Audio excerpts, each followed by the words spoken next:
Good afternoon, everyone. Welcome to our session on global challenges to migration after COVID-19.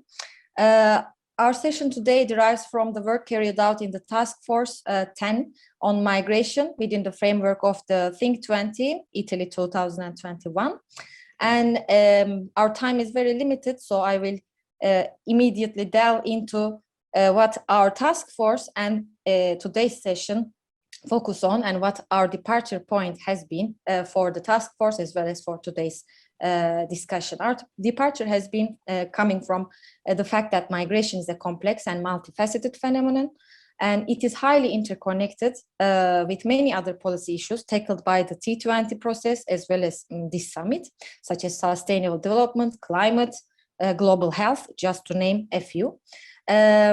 And at the same time, being shaped by interdependencies and creating new interdependencies, migration is a global challenge, calling for global solutions. But beyond being a challenge, it also bears great potential to contribute to inclusive and prosperous societies and economies across the globe. And global solutions are also needed for activating this potential. And a focus that we also have, as I think many sessions in this global summit, is of course the impact and the implications of COVID-19, the pandemic. It has, as in many other issues, also had implications for migration. Just to name a few, it has exacerbated social and economic challenges underlying migration.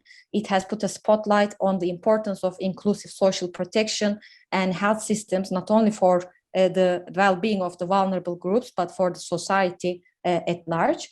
And it has revealed the crucial role migrants and refugees play in key economic sectors, while at the same time highlighting the importance of remittances and diaspora for source countries and societies. In the task force, thinking these two departure points and bearing them in mind, the task force aims to propose innovative and actionable policy solutions in a wide range of issue areas. And these issue areas range from enhancing socioeconomic inclusion of migrants to labor market integration of refugees, from strengthening social protection systems in refugee hosting countries to positively linking climate-induced rural to urban migration to building resilient cities in low and middle income countries, from ensuring migrants and refugees access to vaccination or education to empowering women and migrants and in reducing their vulnerabilities to exploitation. And finally, also from fostering the role of diasporas and remittances in development processes to making return migration and circular migration part of the social and economic reconstruction in a post-COVID world. In today's discussion, we aim to touch upon and discuss these issues, paying particular attention to bringing together perspectives from the global north and the global south, thanks to the diverse but nicely complementing expertise and background of our distinguished speakers. Thanking them both very much for being with us today. Please let me introduce them briefly. I have the honor to welcome Senator Emma Bonino, Senator at the Italian Senate of the Italian Republic. Senator Bonino is also the lead co-chair of the Task Force on Migration. I'm also honored to welcome Ms. Ottilia Manganidze, Head of Special Projects in the Office of the Executive Director at the Institute for Security Studies, Pretoria. And Ottilia is also a co-chair of the Task Force on Migration. Welcome and thank you both.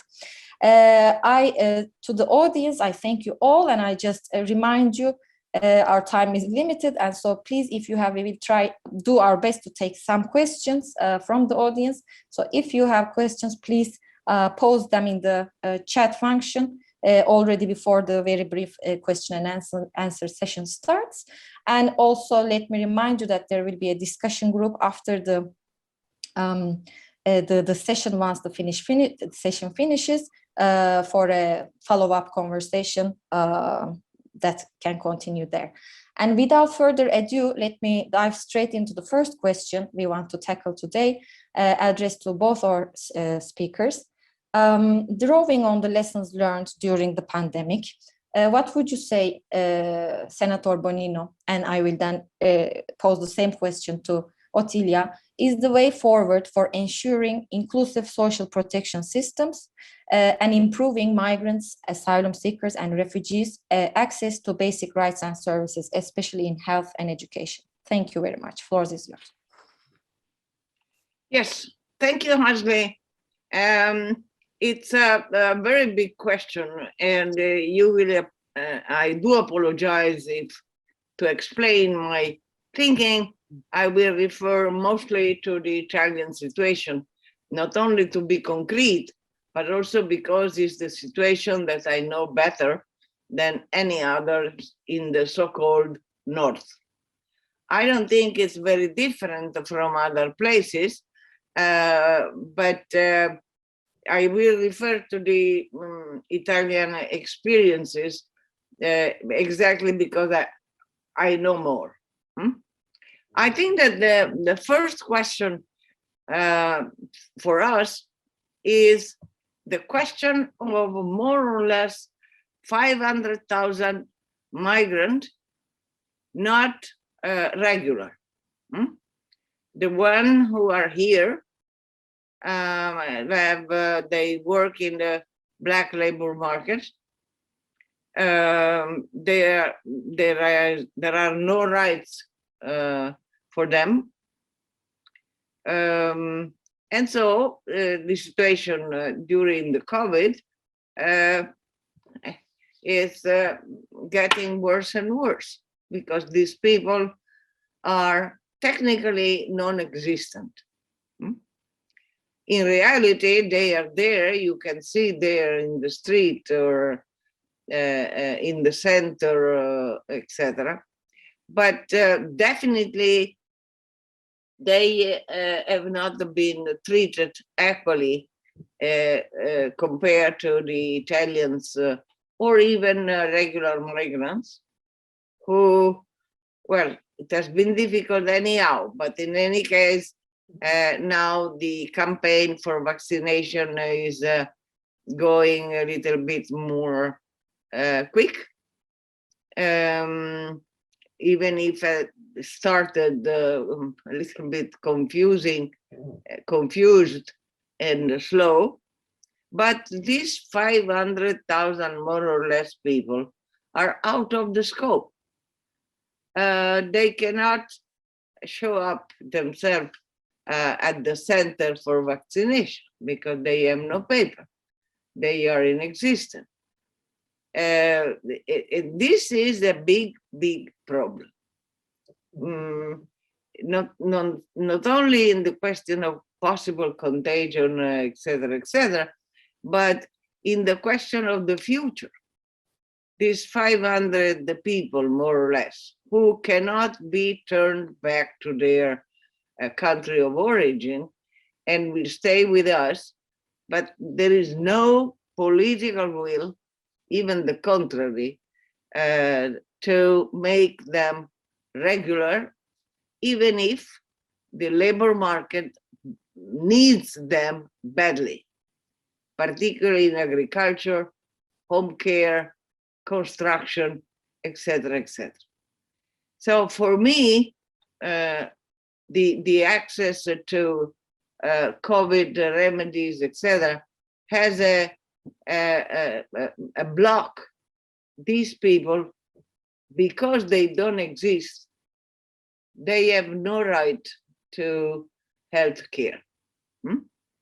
And I think that I imagine that also in other countries like that. So I've been told. So for me, and for the North, generally speaking, the first question to COVID, during COVID, and for other reasons post-COVID, is to make these people regular, at least.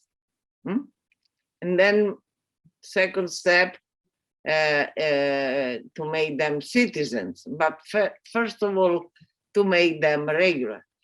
Because if they are not regular, they cannot open a bank account. They cannot hire an apartment, etc., etc., etc. Education is out of question, as you can imagine, also for children. So, and in a country of 45, 50 million inhabitants, 500,000 is a big lot.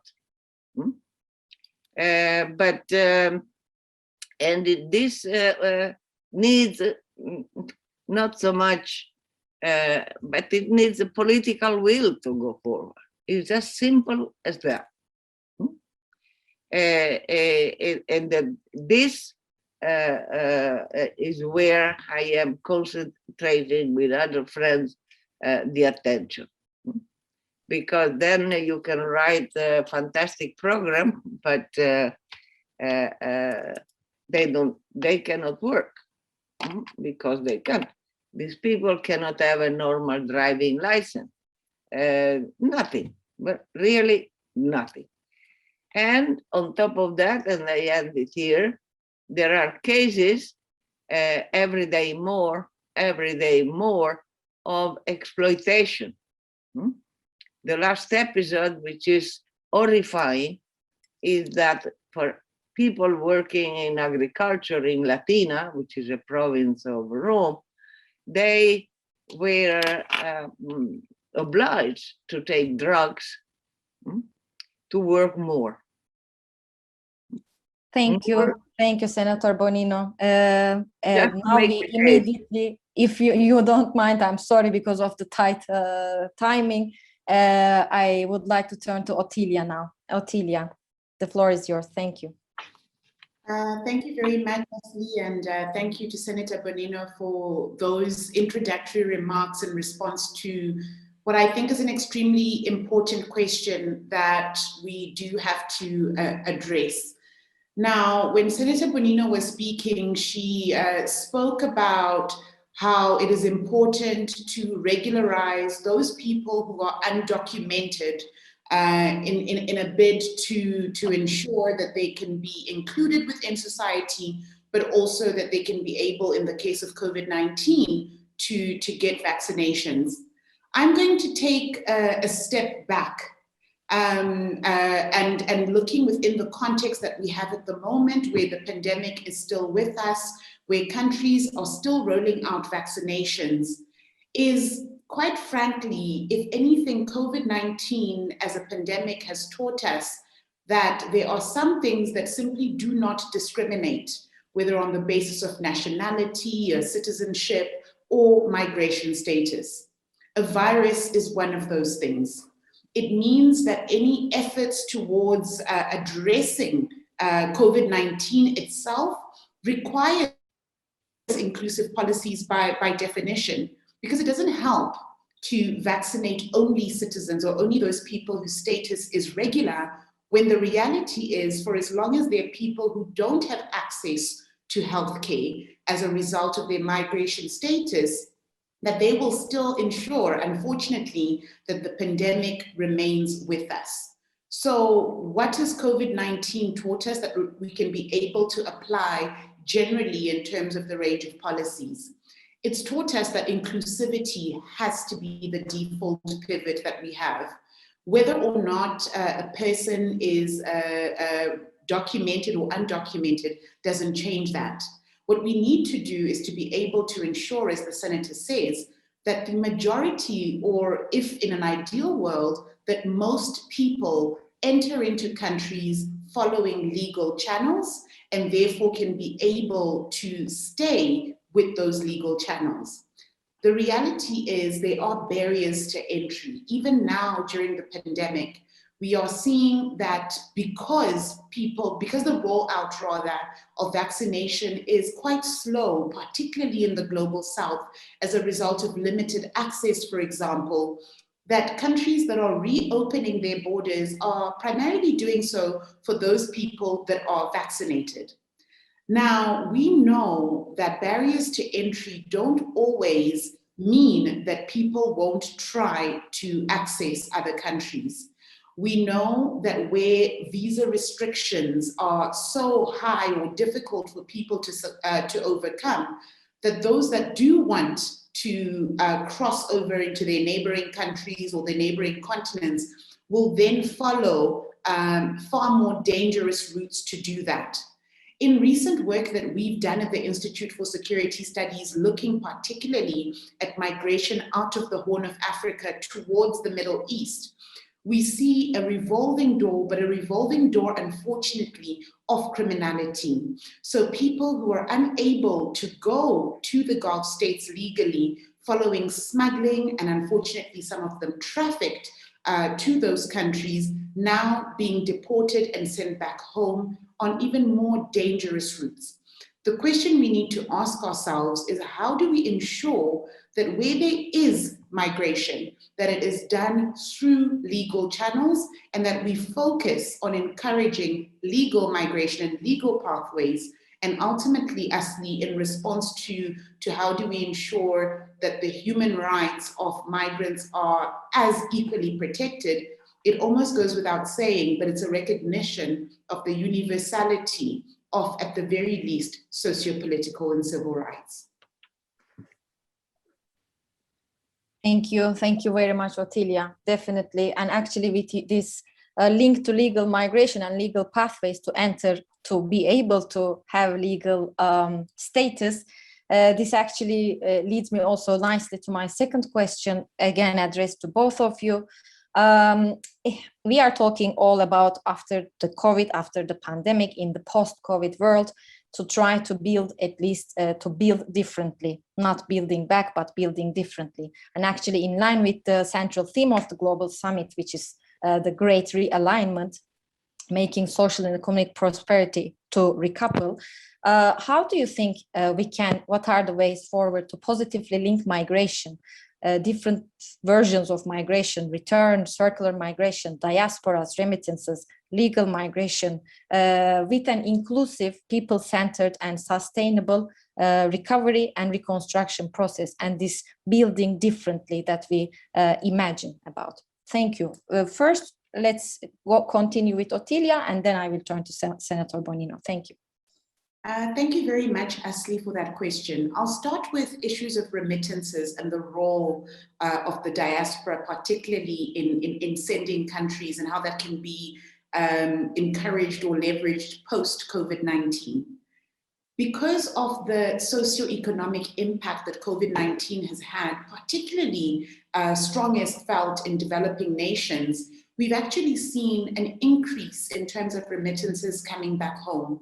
We've seen what remittances do, particularly for societies, fragile states like Somalia, for example, where remittances are increasingly the primary source of income.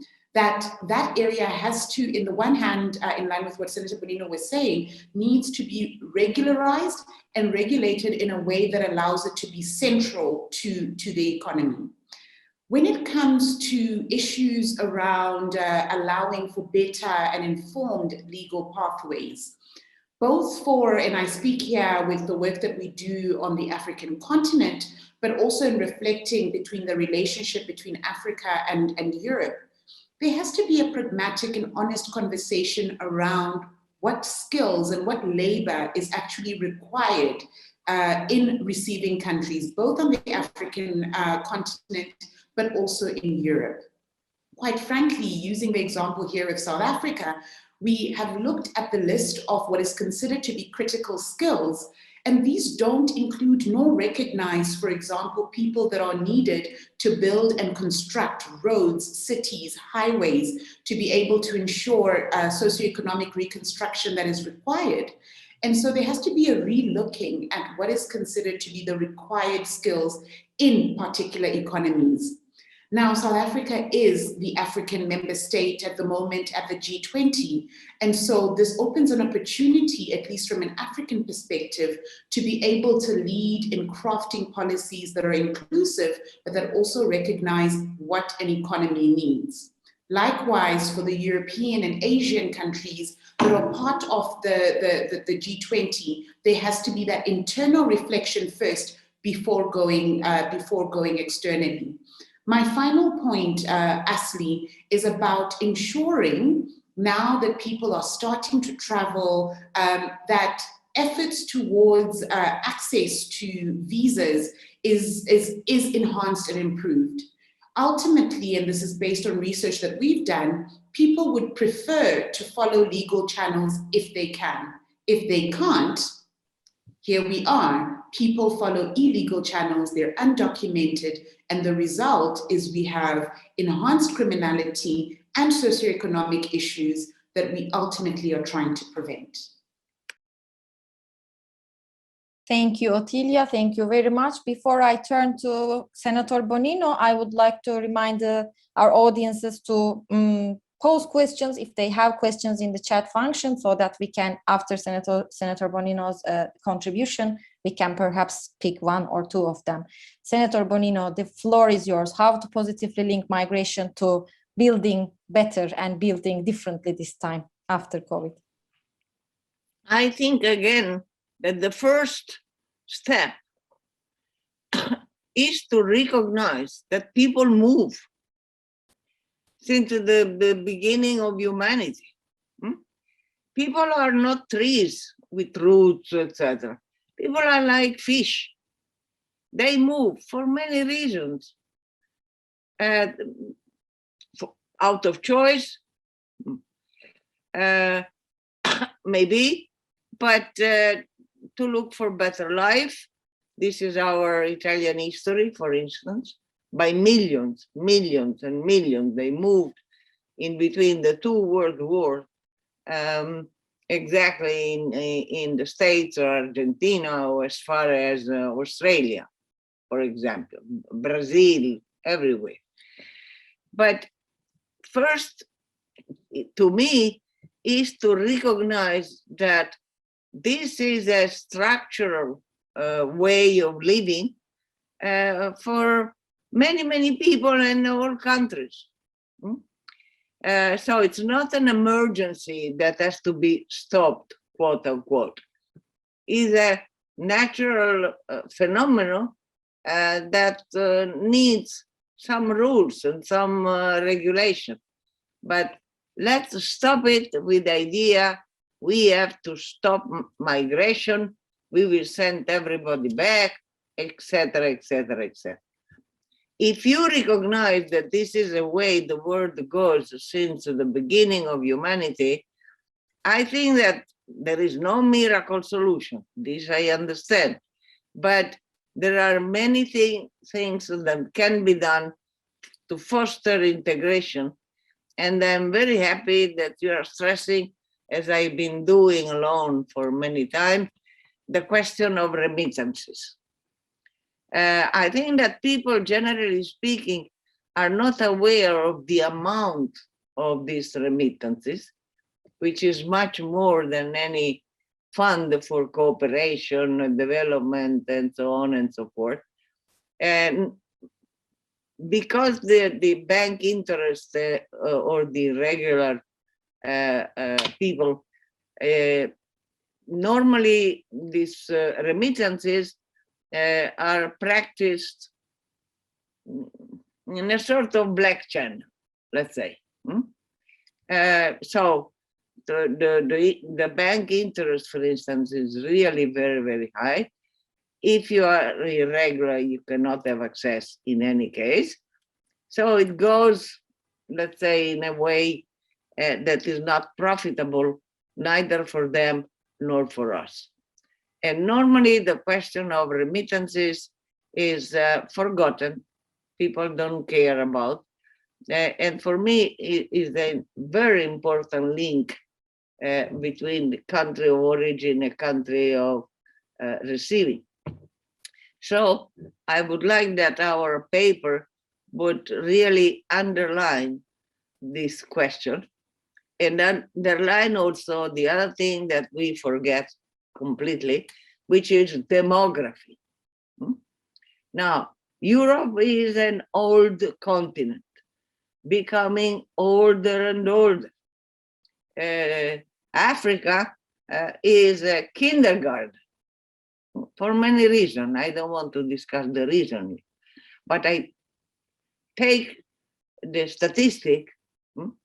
So, and we are separated by a very small lake called the Mediterranean, which is looked from a little bit, is really a very small lake. So I think that the G20 is also an opportunity to come to this basic question. We need them, they need us, it's useless and counterproductive to fight on this issue. And you will not stop them. Look now, the new channel of irregular arrival is the Canary Island, okay? Which is much more dangerous than the Mediterranean lake. People go in open ocean and the Atlantic very dangerously, and it has also done political headache, Morocco versus Spain, etc., etc. So there is also a geopolitical aspect on this move. But if we focus exactly on this, let's talk reality. From all point of view, humanity, economy, demography, etc., etc., all the reasons are there for a better dialogue between, let's say, South and North. Unfortunately, we are not there for political reasons or electoral reasons. Let's put it like that. But without this, I don't think we can make a major improvement. And the G20 is exactly the let's say, context where this kind of discussion should take place. Thank you very much, Senator Bonino. Political will and the G20 being exactly the platform to discuss these issues. You very nicely introduced my final question that I would like to ask you, for you to make a final point about all what we have talked about so far, is that exactly what role can G20 governments individually or as a platform collectively can play in these changes that we are both agreeing that needs to be brought in understanding and in somehow catalyzing migration as a force, as a positive force in bridging age differentials, providing safe and regular mechanisms for people to migrate for work reasons, for other reasons, fostering and somehow easing, facilitating the remittances and linking again the societies and receiving on the receiving and sending side. What can the G20 as a platform is collectively and in terms of its individual governments inside it can do, let's say, to tackle these challenges and unlock somehow this great potential and the opportunities migration presents? And this time, perhaps I start with Senator Bonino. We have 1 minute for you. Very big question, very short wrap up, and then we end with another minute with Ottilia. Thank you. I think that for the opportunity of the G20 not to be wasted, country around the table will have to speak the truth without too many polemics.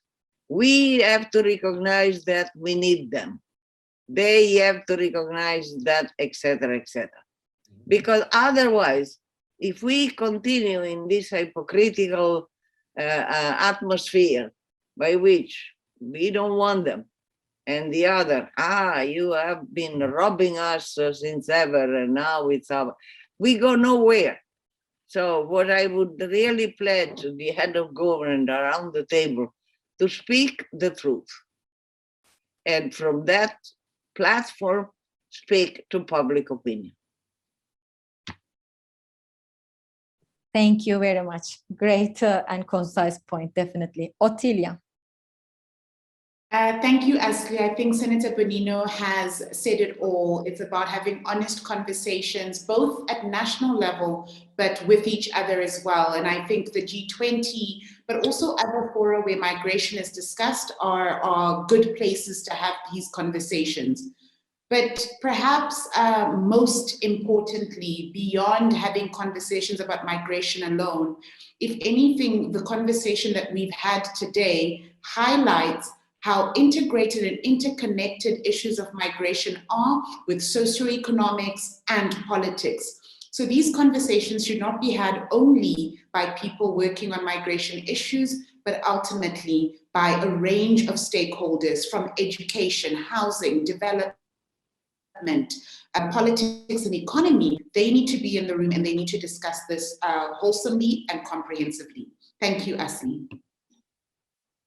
Thank you very much, Otilia. I'm afraid we don't have so much time to summarize, but I think both your final points summarized it all. Need to talk the truth and need to talk transversely, understanding the complex and interconnected nature of migration with all these other issues. Thank you very much to both of our speakers, and thank you to the organizers. Thank you to the audience who have been today with us. And we close here our session and hope to see you in other sessions during the summit. Good afternoon.